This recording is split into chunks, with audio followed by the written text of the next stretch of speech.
Hello, in this video I'm gonna show you how to power on or off your DELL 7320 Detachable.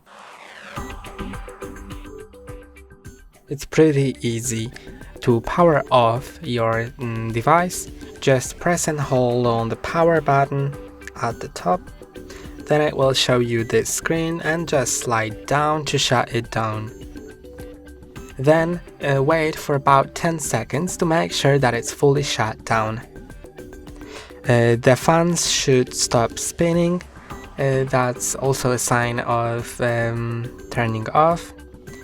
And to turn it on, just click on the power button. You can just click on it, you don't need to press and hold.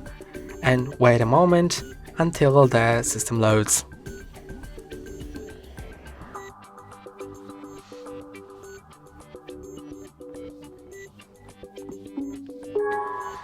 And now you can unlock your device. I'm using a fingerprint. And that's all for today. Don't forget to like and subscribe. See you next time.